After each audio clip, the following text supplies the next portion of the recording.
oh my gosh, how could you vote for them? But I actually think they've got potential to make it higher on the ranks. And honestly, why not? I mean, that's the reasoning. Why not? Why not is a good enough reason for me. I mean, KOVA did surprise us last season. So last season, KOVA did pull some upsets. Yeah. They were pretty solid. And honestly, for the most part, I'm against some other teams in the league, Caroline, I would absolutely agree with you, 100%. But versus Nordavind, I don't think so. I think Nordavind are probably just too good. I genuinely think Nordavind are one of our top 4 teams in the entire competition. They've got a roster that stayed together through spring into summer. And they've just got some really, really veteran high-tier players like Chrisberg in AD carry, Ericsson in mid, Kerberos in the top lane. Like, these guys are insane players, and I think probably have the edge. But as we have seen before, KOVA can surprise us. And Caroline, if you get this, I'm going to refer to you as superior analyst for the rest of the day. So there you go. It's we'll put that one on the line. We'll put that one on the line for this matchup. But it's a Karma first pick. Foxy, what's all this about Karma first pick? I'm not sure. I think this is the first Karma we've seen here in NLC. If I'm not mistaken, I don't think we've actually seen this champion being picked yet. Maybe I'm completely wrong. I think we saw a support Karma. I think maybe, I don't know. I think we might have seen the support Karma at one point. You're right. Sorry. Yeah. Support Karma's been picked, but we've not seen it in any other roles, which is where, generally speaking, the Karma as a flex pick at least can be used as in the solo lanes as well. Can be really cool. So that's going down first. What I mostly am interested here is, firstly, I was gonna say Rumble. That's been locked in. Fantastic stuff. But I think like the Thresh and the Jinx, these kind of champions are going to be really interesting. Like the fact that Jinx is a really solid AD carry, but you need to pair her with someone like Thresh. But Thresh often gets banned away, and Thresh is slipped through. If you want to build like a hyper carry, like play around the Jinx type comp, if you have Karma, which you can chuck in top lane, you've got the Thresh Jinx bot lane type thing. I think you've got starters to make something happen here. We'll see if KOVA decide to do that or not. That was I was thinking about. I was thinking about how versatile this can be. This Karma can go just anywhere. Yep. Basically, you're talking about her going support, but it forces in her top laner, mid laner even. It all depends on the composition now. What I'm really liking for her is the Leona. I'm looking forward to see what they try to pair her up with, but there are plenty of choices still available on the Rift, and we'll see what Nordavind tries to go with. Yeah, we're going to see Lee Sin come through here. Now, Renekton's banned. Kerberos' Wukong is banned. It's the matchup that Kerberos had pretty good success with into the Lee Sin. Interesting that you might pick an Akali into Lee. It would be an interesting choice. I don't really like it massively myself. But the Kai'Sa comes through. So a bit more dive heavy here. I think that synergizes nicely with the Leona. You can essentially just jump into a fight with the Rumble Ultimate, and you've got a lot of like backline access here from Nordavind. So, you're putting us out of a job. Stop talking. We gotta say these things. That's precisely what I was gonna say. It's like you've got the dog pile coming through here from Nordavind. Rumble slaps down the ulti. Leona jumps in. Kai'Sa jumps in. But then on the other side with KOVA as well, you've got some decent disengage, right? Ez is really slippery. He's got his jump. He's got his range. Lee Sin's got his kick, and of course Karma with that Mantra shield as well speeds everyone up and they all run away. She might even build Shurelya's too. I think that's getting nerfed next patch, or maybe even the one after that. I'm not sure, but either way, it's still really good right now. So yeah, not to hate on you too much, Kinnan, but your brain is just too big, and I need you to take. Okay, I'll wind the brain. I'll wind the brain down a little bit. Sorry, mate. Cheers. Okay, Braum banned away here. So it looks like Nordavind are covering bases for it not being Karma support. Like they're just on the off chance that this could flex. They're banning away that Braum. Really good way of just kind of. I can't say what I call Braum on air, but essentially he's he managed. I have a word that's probably not suitable for a broadcast for what I call end in Braum. block? It rhymes with duck. I call him the duck support because he's very good at just stopping fights in their tracks, right? You know, like yes, the truck. He's the truck. That's what I call him. He's the truck support. Anyway, it's going to be the Gnar band away here as well. So Jason Gnar off the table, Irelia off the table. Really kind of sort of putting pressure on Kerberos' particular champion pool here, because obviously Kerberos, you know, we've had the interview with him. He said, oh, Gnar, Wukong, Renekton, these kind of things that I do like to play a lot. So all of Kerberos' sort of like major go-tos, or at least a lot of them, are being taken away right now as the Lucian gets picked up for Nordavind. Oh! Yeah, what do you think about Lucian? Like, this is the thing, because you don't really necessarily know, at least from the side of KOVA, who you're playing up against. So they're just locked in this Lucian mid-blind. I'm really curious. After these two picks have come in, I'm gonna come to you, Carmine, because I wanna know really like what the direction is for this lane phase, because we don't have a jungler yet from the side of KOVA. And with that Lucian mid, Lucian Rumble, ridiculously strong 2v2, so much power there. You've got to be able to pick something that can, just not concede all pressure in mid side. Because if you do that, then that's a very easy way to just like lose the game. Basically, it's not a good way to play League of Legends right now. So we'll see. This Karma could still be a solo laner. Lee Sin can flex. Diana could be. I don't know. Would that go solo lane? I think that might just be jungle Diana. I'm honestly not 100% sure where you would put that Diana, but. It's jungle. It's 100% jungle for Outlandish. Yeah. Like Outlandish plays Diana jungle all the time. But this is interesting. This is a Yone locked in. So Lee Sin top very likely. But Tati I've always considered him a tank player. Like that's really interesting. I've always like really seen Tati as a major tank player, but he's going to be flexing his muscles on Lee Sin here, and that's the comp locked in for KOVA. So not safe at all. Like we saw the Ezreal Karma, and we were thinking safe. Then they just threw safe into the ground with like Lee Sin, Diana, and Yone being locked in. And oh my god, what a throwback for Curve. That's a classic. That's a classic. Yeah. I'm curious. So we've got Diana Yone as the mid jungle versus Rumble Lucian, and I'm not the biggest fan. I think if that's a 2v2 at least early on, I think you've really got to get like level 6s before that works. But like Carmine, I really just. You voted for KOVA. Give me a reason to have hope for these guys looking at this draft. Okay, so you've got this impressive draft that brings up so many memories. You've got Lee Sin top lane, a really strong champion. You're gonna see an incredible Diana on jungle. And I mean, can't you dislike that bot lane with Israel and Karma? I don't think so. They've got with shields, they've got range. You said it before, they've got the engage, they've got the disengage, they've got everything they need in their hands in order to win this game. Well, you know what? I'm sold. I'm changing my vote. I'm changing my vote to KOVA. I'm submitting. I'm submitting to. It's a bit much. I genuinely think this is an insane draft from KOVA. I actually think like if they even get remotely behind here, I think they're going to really struggle into what we've got from Nordavind. But do you know what? Like I said, KOVA have surprised us in the past. Like KOVA have certainly turned the tables on some teams that we thought were stronger than them in the previous season. And I definitely believe they have what it takes to do it again. I'm going to hand it over to Jamada and Hiprain though. So let's get going. Let's get going indeed, Scoundrel. Getting ready to go into our second game of the day. This is KOVA versus Nordavind. It's a very explosive comp from KOVA. You've got a lot of wombo combo tools. You've got the Fate Sealed, you've got the Moonfall from the Diana and the Yone combined. And, there is that ability to kind of blow a target up. But like Scoundrel highlighted, if they fall behind, this could be a rough one. Yeah, I 100% agree. And we together kind of saw a comp like this over the weekend on UKLC, where we had sort of a top side of pretty much skirmishers, and the rest of the composition didn't really have a lot of engage with it. And the top side pulled ahead, and just by the fact that the enemy team had a lot of engage and CC, it was pretty much enough for the enemy team to come back into, I think it was Envision something, UKLC. But yeah, I'm excited for KOVA's composition, but I look over at Nordavind and I say, you've got a strong skirmishing 2v2 in the mid lane. You've got a strong 3v3 in the bottom side. You've got ultimates to control choke points coming into river fights. Your team fighting is just kind of superior, I feel like, to KOVA's. So I think KOVA have got a lot of work look out for them. But if they can get rolling in the solo lanes, they definitely do have a solid chance. We'll have to keep our eyes on this Diana jungle as well. We have seen it kind of rear its head recently, as we've seen a kind of big focus switch towards these AP junglers. And me and you actually had a bit of a chat about it the other day on UKLC, but it's one of those picks that's actually been a fairly fast clearing jungler for a while. Obviously, it's had its weaknesses versus the kind of meta junglers. They've been able to clear faster, they've been able to be more impactful on the map and things like that. But Diana jungle, honestly, don't underestimate how quick she's able to clear the jungle. And it's a very healthy clear thanks to your W. You get a fairly healthy amount of shield, and it refreshes when all three go off, and it also does AoE damage effectively. So she's actually a pretty decent jungler.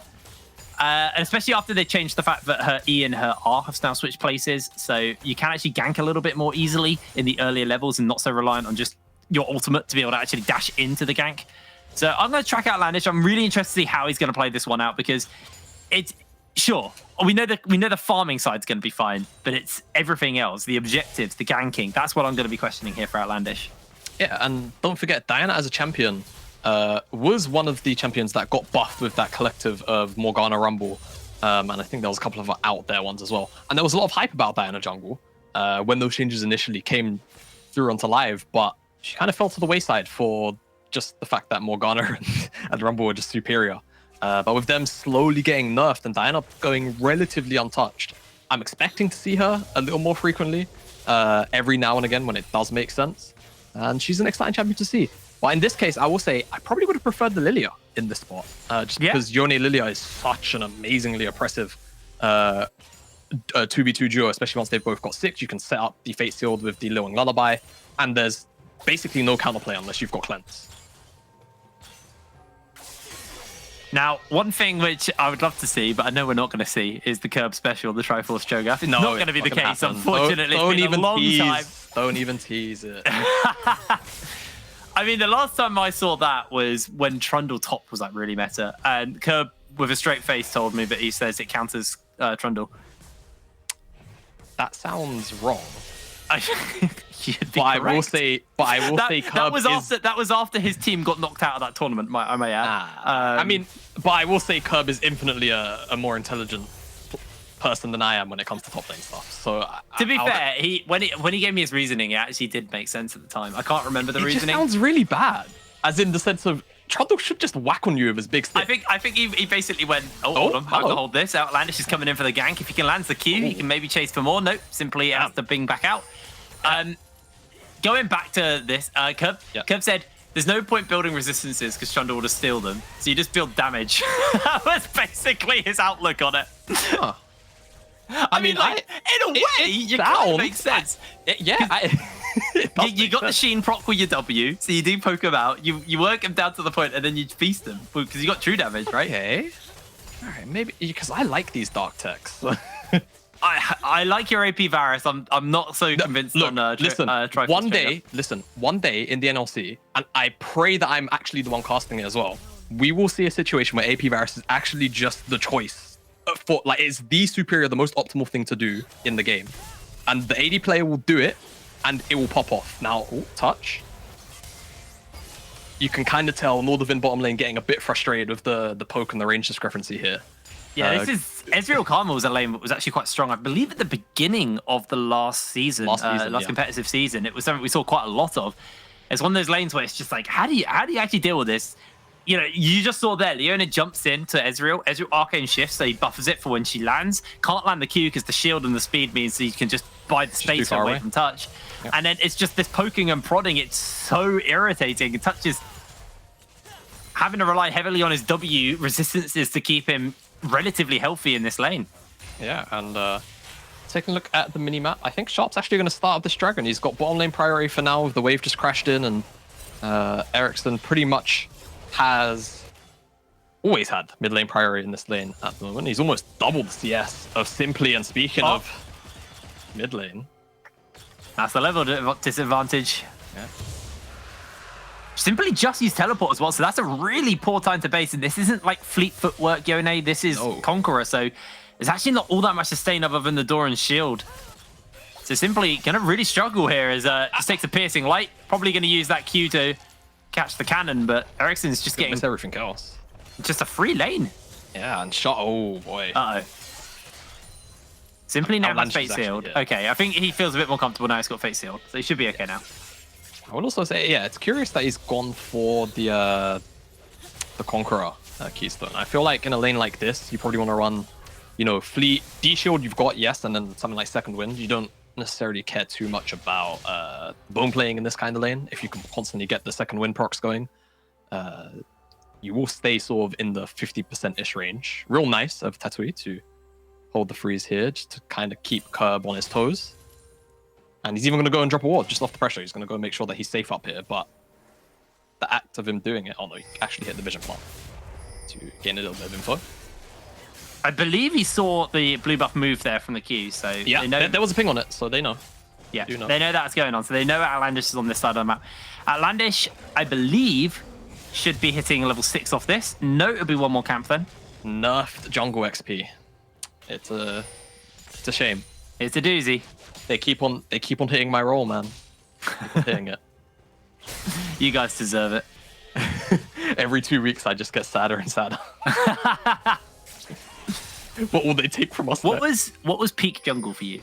I'm curious what you thought was like the best the time most to play the jungler. enjoyable jungle? As in like the most enjoyable to play? Yeah.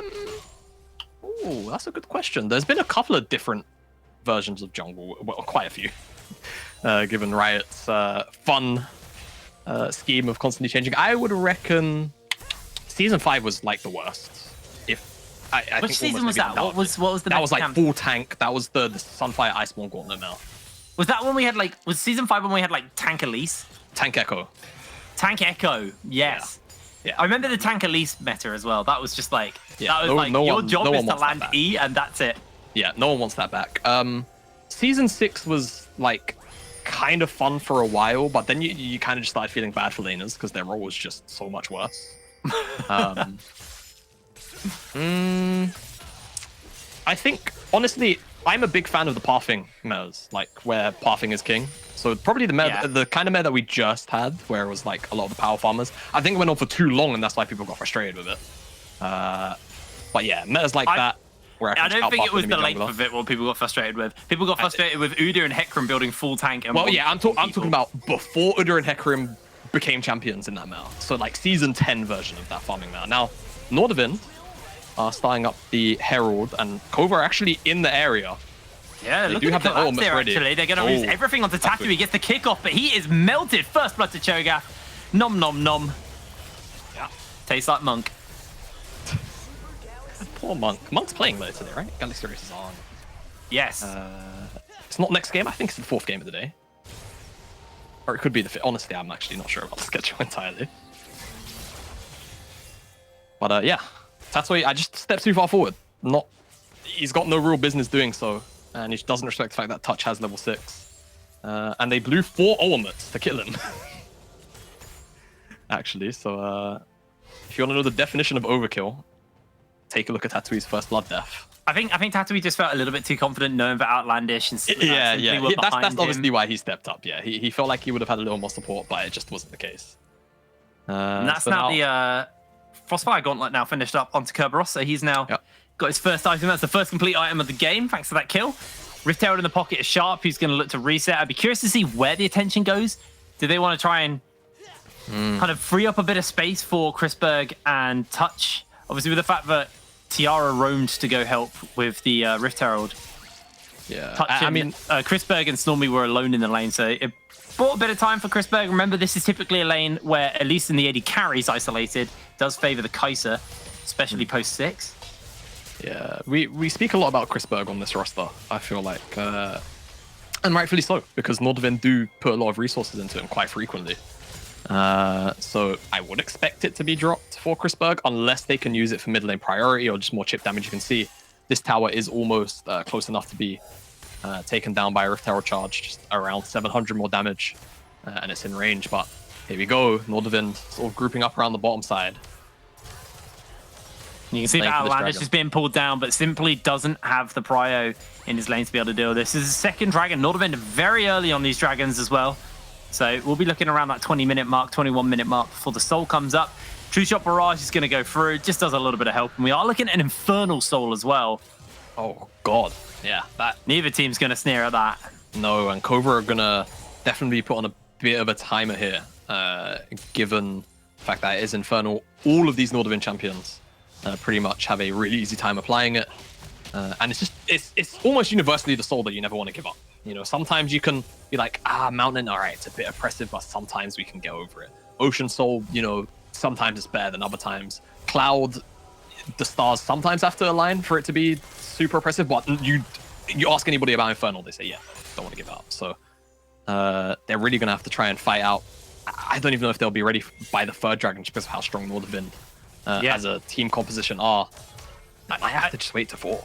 I think it's one of those things when you look at the other dragons, there's typically ways to deal with those dragons. Like you say, Cloud's kind of, it's always an okay one that like, pending like a really bad team for it, but like it's not one you'll ever be like, oh, that's the worst thing in the world, but you'll take it. Yeah. Mountain, you know, there are ways to deal with that. There are items that can break shields. There are obviously items that can deal with resistances. And then Ocean, there was obviously items that can deal with the sustain you get from the Ocean Soul. There's nothing that can really just deal with the extra. You can't deal with extra damage. just damage. Yeah, it's just flat damage. You right? can It's just you can more build resistances, damage. sure, but like you can't really deal with damage. Gold value just came up on our screen. Basically, everybody on the Nordavind side was pretty far ahead in one way or another. The smallest lead pretty much just between the junglers, but Sharp has had a lot of pressure and impact on the map in comparison to Outlandish so far in the early game, and I think it's just to do with the lane matchups. Sharp has a lot more freedom to kind of just walk around applying pressure, picking up these neutrals. And oh, hello. Breaking news. Have a break. Have a Kit Kat. Yeah. You want to read it? Should I do it? I mean, you can head over to Kit Kat Gaming to win a chance to get some free skins. Well, a chance to win some skins. I'll get there in the end. What's your favorite skin? I think I asked this of a lot of people. I don't think I've ever asked you this question. Okay. What's your favorite skin in the game? I've got like a couple. Give me a top three. Give me a big three. Recently, with the release of Project Mordekaiser, it might actually be in my top three. Oh, okay. Yeah, so that's definitely there. I think Odyssey Kane, not because I'm a Kane player, but I actually just think is just a really good skin. It's a good skin. As for like position 3, it's tough. It's tough. I'm not actually sure what I would put for number 3. As Tiara. Tiara, I don't think you're living that one, homie. Ericsson's gonna take him out. Good night. Good night, sweet prince. Yeah.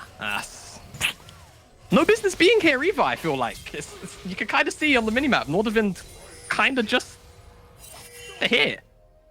Oh, Curb puts the game over as he's going to get chased. Tatui's going to look for it, and the flash comes out, Curb. Maybe not game over him yet, but did have to burn that flash.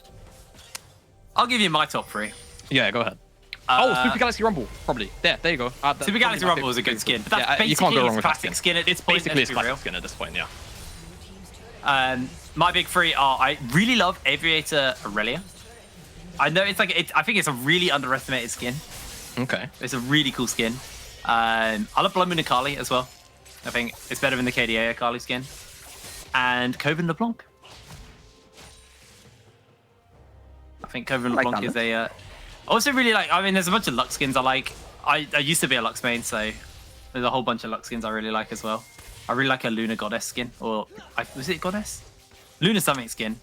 Luna Empress. It was Luna Empress. You got, yeah. That's a good one. Yeah.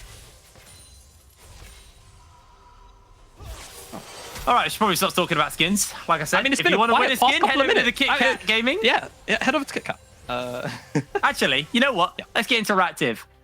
Right. Give me an @ on Twitter. Give me your top 3 skins. Yeah, That's what I want. At me at HitBrain. At Jamada as well. Sure. Give us your skins, guys. Give us your NLC favorite as well. skins. Anybody. Hashtag NLC. Yeah. But first, back to the the dragon. Yeah, Dragon's I want to spotted know up, whether yeah. KOVA are actually going to try and contest this or not, because realistically, they're 5k gold down. Their comp is just not ready to team fight yet. Just look at the inventories and it tells the story alone. If they fight for this dragon, they're just going to lose the game. Plain and simple, if they fight for this dragon, I think they're just going to lose the game. And they're kind of posturing as if they might go for something. It's going to take a miracle team fight. Well, Snormy continues to eat harpoons. Oh. Chrisberg jumps in onto Tiara. Wow. Tiara goes for the tether. Chrisberg will get caught up for the moment, and now they're bringing members in. The equalizer's late. Tatooine gets the kick onto Chrisberg. A lot of damage is going to land as Tatooine goes for the solid strike. Can't quite hit it, and that's simply stunned up. He just has to ping back to safety. It was an honorable try from KOVA, but it's not going to be enough. They almost killed Chrisberg. They almost killed Touch. Now it's going to be on Simply to find a fantastic fate sealed as the Moonfall has gone down. Yeah, and again, you kind of understand the want to try and contest it, but it's just feels like there's not really much in it for KOVA to try right now.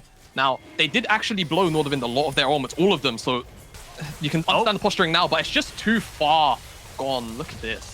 They're teleporting in. Snoomy is going to try and get the blast cone away to safety. Saved by the team as here's the silence from Curb. That is a big cockroach, and he is hunting for KOVA blood. Simply is knocked up, and he is just going to get pulled back.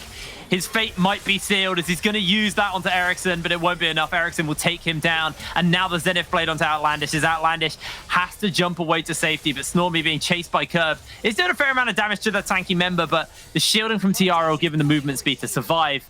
It could have gone worse for KOVA, but they aren't able to pick or a kill or a single dragon. And we're closing on a potentially perfect game. I was for about Nordavind. to mention it. I don't want to curse it, and I think just by bringing it up, you might have. We've doomed it. But Nordavind, they're on course. Again, KOVA just haven't really had much of a response to what Nordavind have going on here in this one. And unfortunately, no one anywhere was really able to gain much of a lead. Much of a tangible one, at least. Early on, Snormy and Tiara definitely had a lot of pressure against Chris Berg and Touch, but they couldn't really capitalize on the pressure. KOVA in general as a team, they had no mid lane priority. The early dragon went down pretty quickly. So there's nothing really to do. So it's just going to be a bit of a farming game for the next 2.5-3 minutes until this Infernal Soul Dragon spawns up. And then I imagine KOVA will just throw bodies at it. Yeah, it's just farming time, and we haven't actually had a look at the items for a little while. Ericsson's now sitting on the Sheen and the Gale Force. You've got the Kraken Slayer Collector onto Chrisberg. KOVA are actually looking to try and sneak away this Rift Herald, and it looks like there's not really going to be any response from Nordavind, so they may just give this up. That could spell the end of a tower for them. Have to keep our eyes sealed on this one, as that is the Rift Herald secured, and question is where they're going to go for it. Snormy gets caught out by the Equalizer, and he is burning the Solar Flare. They just absolutely pop him. Yeah. Snormy. That Equalizer was so damn good. He just didn't really have anywhere to go. If he goes and Arcane shifts back towards the mid lane, Chris Berg just chases him down. He wasn't quite in range, I feel like, to get over the wall. It looked pretty tight, in all honesty. So, real nice pick by Nordavind. Again, like, Snormy, KOVA didn't really have much business sort of making a rotation back into the mid lane through that way. They obviously took the Herald, so maybe they just felt comfortable being in the top side jungle still, but Vision, or Shallow Vision, was still placed down by Nordavind. Nice little pick. Yeah, actually going to reset Outlandish there. Thought he might think about placing a Herald down in the bot lane just to try and get some gold injected into this team. As a True Shot Barrage should just chip through the minion wave enough to be able to hold this tower for Nordavind. Tatooine will finish up the wave as well. So Nordavind unable to collapse onto that tower. And we are seeing a bit of free time being bought here in the bot side for the side of Simply. He may be able to take this tower, take away the perfect game from Nordavind's hand, although Ericsson is able to come in and defend in time. As goes out for the W, Simply looks for a quick assassination off to him. Fate Sealed is going to use, and it is going to hit, actually. As Simply gets the shield off. Ericsson just about survives as Simply flashes forward, gets the shut down. Simply beautifully outplayed that. Yeah, he's been being bullied by Ericsson for a majority of the game, of course, in the lane as well, but finally finds his mark with this solo kill. Pretty big shutdown too, sizable shutdown. So that's going to be going towards that second item for Ericsson. We've got a replay of how it all kicked off. It's just Ericsson kind of dashes forward into Simply. Simply just says, all right, Spirit Unbound, lays down every ability onto him, flash forward after the Mortal Steel dash with Spirit Cleave is just about enough to finish off the Nordavind mid laner. Like I said, it was a nice shutdown picked up for Simply. He picked a BF sword off the back of that base, so chunky item for him, probably building towards that Bloodthirster. Could be an Infinity Edge as well. Nordavind, no. Minute until that dragon spawns up. They're wanting to get control of this river area. The control wards are going down. Don't have completely dominant vision. There is still areas for KOVA to play behind, as Boyseek is going to hit on Tiara, and Chris Berg not going to go full user and pull the trigger into that. Well, to be fair, I don't know if we'd call that a user ultimate, because Tiara was kind of far away. I guess if we swapped the vision, maybe Nordavind actually had no clue where anyone was. So, guess in that regard. Yeah. Rift Herald's been summoned. Yeah, Rift Herald dropped down. They just want mid lane priority, but given the HUD, I think Nordavind are going to try and engage and stop this one from happening. KOVA, what? You're just stacked in front of a Rumble and the look at that Wombo! They are all already too low. It is done. Nordavind trying to see if they can turn it around. And actually, that's a big one. by Simply, but he just doesn't have enough teammates alive. They don't have the ability to finish this up as Turch flashes forward into the face of Snormy. Chrisberg's pretty low though. Here's the true shot barrage. Almost hits onto Sharp. Between the goalposts he goes as Simply goes for the knock-up, and he just has to ping back to safety. The health bars are low, and Snormy actually has the health to work with, dodging out on the Rupture. I thought that was over, but actually KOVA do a fantastic job to keep this one going as Tiara's low HP. They're teleporting in one last member to see if they can save the day. The dragon has been secured. That is the Infernal Soul. And inside the pit, 2 members of KOVA are cooked. Yeah, I just don't understand. Whoa. All right, credit where credit is due. Simply's having a fantastic 5 minutes or so on this show. But yeah, I just don't understand the idea from KOVA here. Like, look at their positioning. Look how they're all bunched up in the mid lane. Normally, you see these kind of wombo combos only occur in chokes, but they stand on top of each other to a point where it actually just works in the middle of mid lane. The Fate Sealed is nice, but unfortunately, there's just no one else really up and available to try and follow up on it. There's no move forward. There's no great Dragon's Rage kick from Lee Sin to follow up. And from this point on, Touch kind of overreaches a tad, and it turns into a bit of a cat and mouse game fight there. But eventually, Snurmy and Tiara try to commit to at least steal away the dragon. Doesn't work in their favor now. I think Outlandish is... I think Outlandish is about to feel the hurt as Chrisberg is on a killing spree. 3-0-3 right now. It's a quick vacation to the Death Chamber. And it's a quick vacation for Nordavind into the pit. They're just going to have a quick drive-by here, pick up the big gummy worm, and take him out. Snormy's going to do his best to poke and see if they can deal with this. His Touch is dodging everything. That's going to be the Baron secured. The Solar Flare connects, and the Equalizer laid on top as Chrisberg will collect the kill. 1-11 as the mid lane tier 2 falls, tier 1 falls.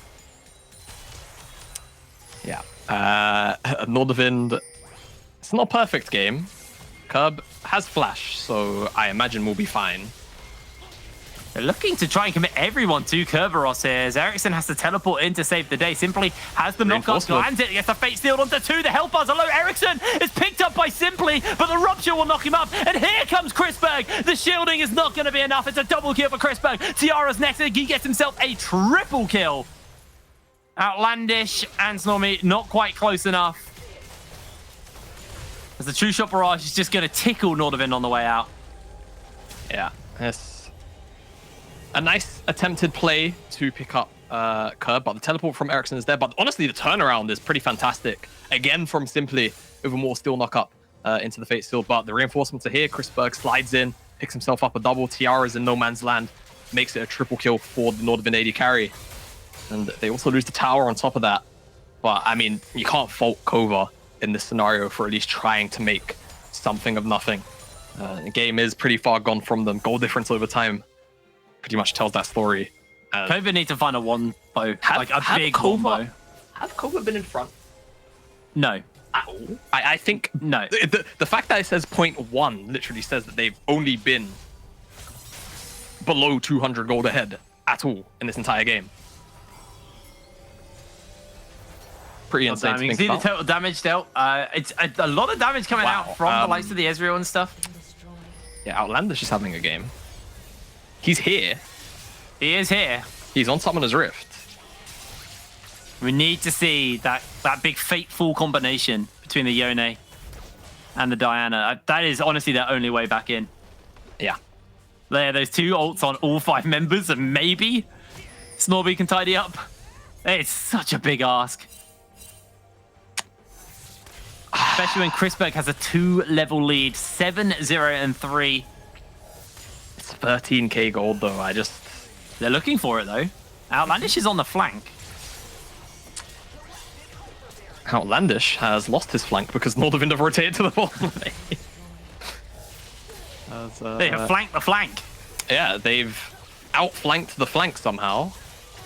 And they gained themselves an inhib for it. KOVA hoping that Nordavind would commit to the mid lane, but it just doesn't work out for them. And now down an inhibitor, the bottom side inhib, so it's not the end of the world because Elder Dragon is spawning up, but of course, when you think about the sense of Elder Dragon spawning in 90 seconds, the game will probably end within 2.5 minutes, give or take.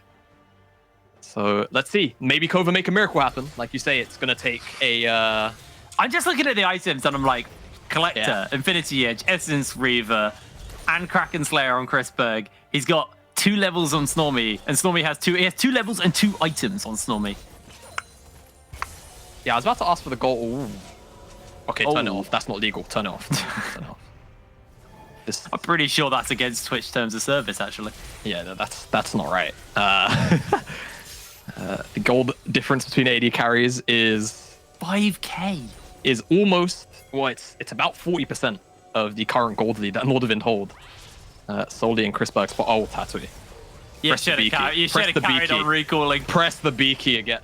Oh! Oh, what is he doing? Run! It's all over. And there's just nowhere to go. Oh, he dodged the harpoon, gets the kick. Okay. Oh, no, the Rapture lands. That's the end of days for him. Tatooine. Sorry, friend. Kerberos just got a little bit bigger. Yeah. It's not great for it, though. KOVA. Yeah, they're trying, but it's the only thing they can do at this point. Oh, what a silence. They can't pull the trigger. The Solar Flare connects and Outlandish jumps to safety. His touch lands the Zenith Blade onto Tiara. Outlandish has to go golden. Going to be able to use the Moonfall onto a couple of members, but the rest of his team are out of there. KOVA can do nothing but watch their top and jungle fall. Yeah, and we've been saying it for a while. The game has certainly been a little bit out of reach of KOVA, and I mean, if Nordavind really want to go for the true secure, they will just go pick up the Elder here before going for any more aggressive plays towards the KOVA base, and it seems like that's exactly what's going to happen here. Likely to just give over another stack to Kerberos if they feel like being patient on the cooldown. As there you go. They're going to make... Yeah, they are. You know Kerbin Comms just said, give me the stack. How much health has Kerberos got? Can we quickly switch how many to stacks see does he have? To see him? Yeah, he's got a... He's about to get health as well. Well, probably another item finished up here. Oh. 5k health and an just iron on it, so. 5,200 health right now. He's got 11 stacks. Oh, that's pretty. How much is this feast doing? Good. Just out of curiosity, can we hop over the feast? To champions, it'll be somewhere like 800 if I had to wager, I guess. I'm just thinking that plus, okay, 1,000 damage. True damage to champions, 1k. Yeah. Well. Yeah. So, how much else has like Snormy got right now with Tiara? Could he just one shot them? Yeah. This game's like kind of over. Let's have a little bit of fun with it. Yeah, he's got 1,700. He's like he's a full combo from death. That's why I literally think a rupture and auto attack is enough to kill. Yeah, because he's got Elder as well. At the moment as well. Yeah. I mean, he's got no AP, so the bases are pretty low. All right, maybe. I know the silence actually base damage is like something ridiculous, like 300 too. Yeah, it's quite a lot. But you got that grasp auto with the health percent on the Vorpal spikes. Yeah. KOVA are looking for a... No, they're not. No, they've decided against that, actually. They fought better. And I think that was probably the correct move. As much as that might have been their only chance to find a kill, because the tank's not there, I don't think they were going to find a kill versus a team with Baron and Elder. No. I think the same. Second inhibitor goes down. Third is almost definitely going to follow unless KOVA make a misstep and Nordavind just get bored. Decide they want to end the game before the third one falls, but they're going to do it anyway. Blended by the books here. Nordavind, what you got? Nordavind were very close to finding themselves a perfect game. It simply has to jump away. There's the Moonfall. The Fate Sealed is not going to go down as there is a silence landing. This Gift of the Elder is just burning through the KOVA members as the Equalizer will cook them on their own base. Nordavind are just playing with their food as they're finding these kills on the Fountain. Tiara not going to give his life over. Nordavind absolutely crushed KOVA in our second game of the day. Was not even a competition here for KOVA and Nordavind. Nordavind came out strong. I think they had the superior composition with a few more fullback mechanics as well, and I think just stronger for this meta as well. We've spoken a lot, almost to the point where we just say we're broken records. These kind of compositions, team fighting compositions with, you know, loads of triggers, loads of follow-up engage, they just seem to be the superior. And KOVA, never really gave themselves an opportunity to play because they didn't have those kind of tools available to them. They just kind of had skirmishing on the top side, this poke bottom lane. Comp just kind of didn't make sense. There was no front line into the front line of CC of Nordavind. It's a very dominant game coming out from Nordavind, and KOVA were not able to handle them at all. But for now, it's time for us to throw to a break, and when we're back, we'll let Scoundrel and the gang break down that game. So see you in a moment.